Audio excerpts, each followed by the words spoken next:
How's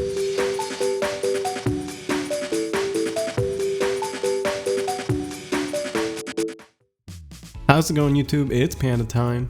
In this video we have Gaiomon going up against Alphamon.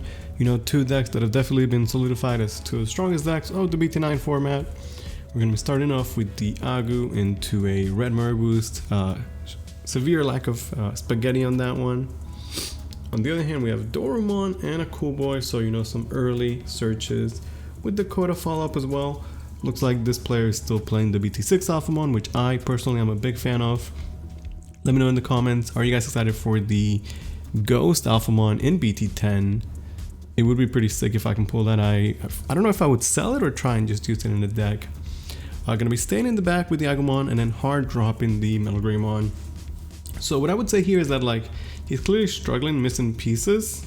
And in this case, I don't know how much he's gonna get out of keeping the Agumon in the back. By promoting the Agumon, he can potentially get some chip damage and cycle through more rookies if he's got them. But he's going to opt to build in the back. But finally did pick up the level 4 Greymon. Going to go into the Metal Greymon X. And then not going to cash in any damage. Going to just go straight into the Black Gray. Can at least take out both of the Tamers. In this case, opting for the UG and the Cool Boy. So pretty strong. It's pretty interesting how, you know, the Black Greymon, the original, is such a strong card. And I feel like even as we look into the BT11 meta, he'll still be relevant.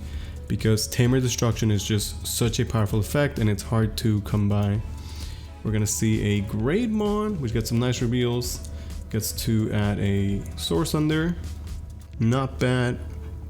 Kind of scary though, because the Black Gray can attack unsuspended Digimon. So at this point, like, you're promoting, you're going to either like de-Digivolve or deal with the Black Greymon.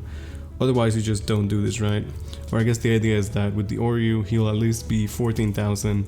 And Black or Gray will not be able to swing over it, which makes sense. The effect is till the end of the opponent's turn, so that extra 2k is going to stick around. Gonna be promoting the Greymon to Greymon X. Greymon X, kind of crazy, honestly. The amount of protection you can get from one singular champion is pretty nutty. When you get a stack of a Black or Gray that has like 3 times the protection, it just gets really, really crazy, right? And again, you know, as we look into BT11, potentially they're going to have a Black Gray that's unaffected by offering cards. It's going to get pretty crazy, and the deck's already pretty good right now. So the Gaiomon is good there as a way to de-Digivolve the Oryu. Then he can just completely swing over the stack. I'd say from this position, the Black Gray should be able to just win the game no matter what. The fact that Alphamon came out with their big stack and they did not immediately get a ton of value, you know, based on the current playstyle, it means that Black Gray is probably winning this. Alphamon players usually stay in the back, you know, they find their pieces and then they come out and they win the game, right? And like, that's not the only way you have to play the game, but that's the way they're currently playing it. So if you are going to play that play style, you know, you have to make that stack count, right? Like, he brings out the stack, it instantly gets clapped, and there's just no follow-up. We see a pass which is less than ideal, and no hatch on Black Greymon. Definitely a misplay. Even if you don't have a rookie when you start the turn, as you Digivolve, you might draw into a rookie.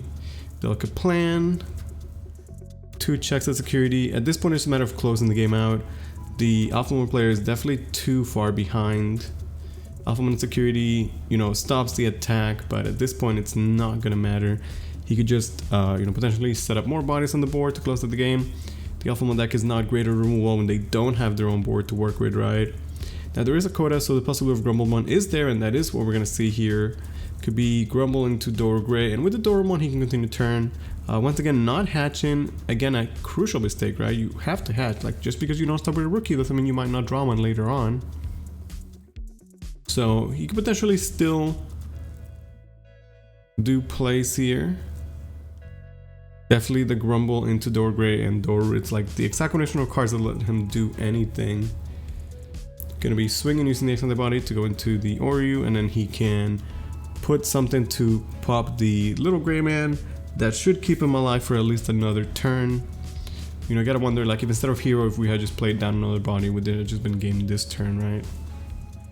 Does have the rookie to build up in the back, so even if he can't win this turn, you know, he's definitely still set up for success. With the hero, he should have enough DP to swing over, right? It'll be 15. Although I guess depending on the stack, the Oryu might be 15 as well, right? Gonna be swinging at security in that case, into a Black Mirror boost. Kind of scary. Blitz Omni would close the game out, but Looks like we're not going to see that. It's going to be a red memory boost. Revealing just a bunch of Agumons. Can at least take the Gaiomon. Memory choke to 1. Seems pretty good, right? You get reboot. Now, he did live off the stack, right? No way to answer it. I guess he could have traded, but doesn't feel too scared. If there's Alphamon or Hurricane, it'd be pretty expensive. Doesn't have the it would have the restand, but like,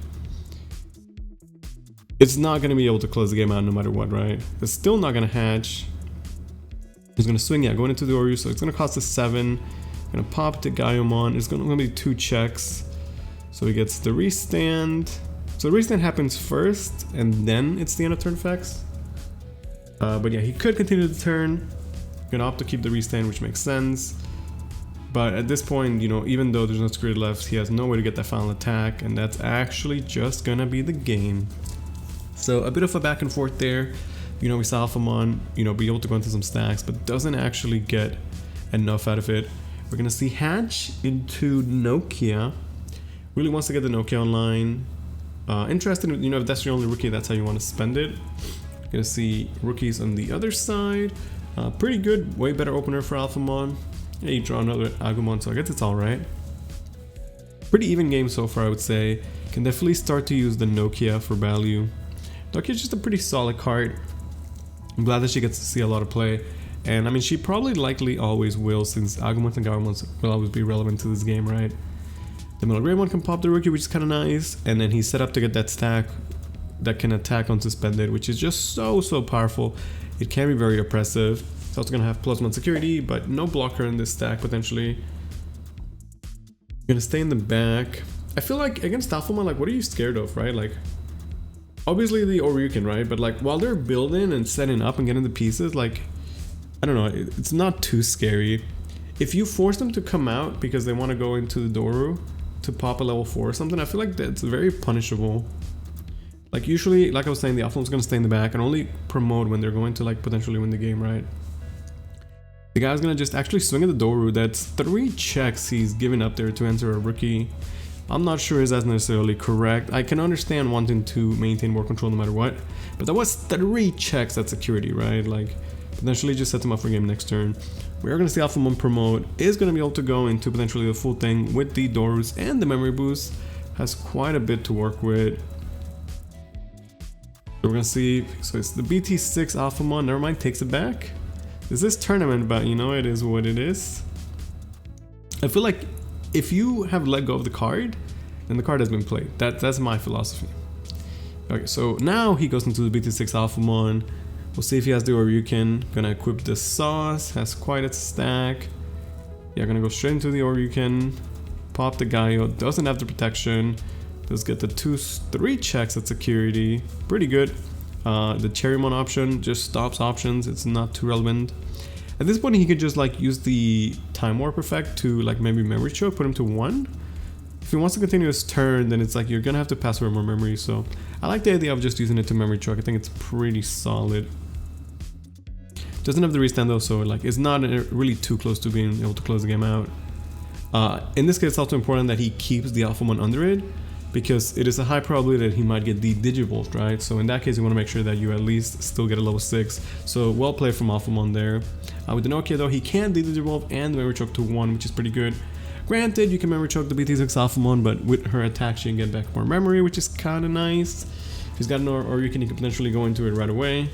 Although this Gaiomon, I believe, does have at least some protection, and yeah, it is going to be the Oryu right away. I'm going to pitch both the Greymans to survive.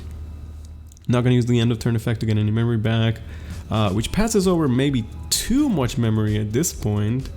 And the Gaiomon could Digivolve the Oryuken and then just swing over the stack, which would be game breaking since all that's left is a rookie in the back.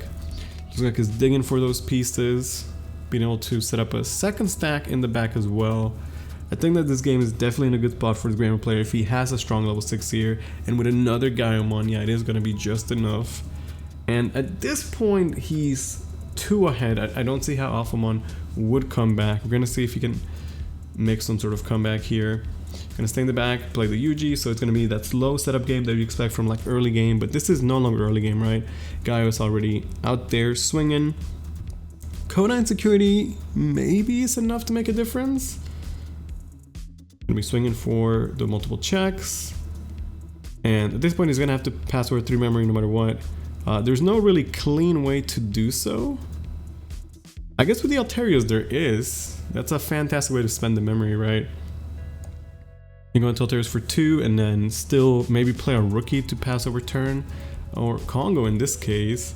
I'm not sure Congo really does anything, to be honest. It might just have been like a, hey, I need to pass turn. But what is it actually stopping? Any little guy swinging is not really gonna do anything, so... Although, like, I don't know, if he had a rookie, for example, I think that would just be the better play. Congo sometimes is like the greatest card in the game, and a lot of times it doesn't do anything. In this case, it's not gonna do anything. Gonna go into the Dora Gray once again. I wonder if we are gonna get Dora Gray restricted, and if so, when would that happen? It might take a while though. Can get the Doru under, get quite a bit of memory to work with. There's the Oryu that can pop the Alterios, but he does have the protection. Once again, we've seen the protection just be so relevant. And with 2 stacks left on the board, once again we see Alphamon player, you know, he's forced to promote, but that stack just doesn't get enough juice. Now Gaiomon can easily just swing over it once again. Although I guess, well, yeah, he does have stack, right?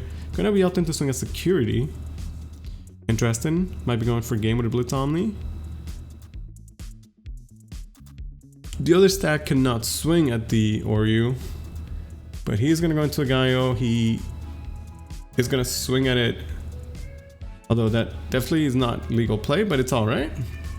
Just pretend the other Gaiomon did it instead, right? And once again we have Alpha starting from scratch. He's got nothing. That's gonna be the game. Hope you guys enjoyed. Thank you guys so much for watching.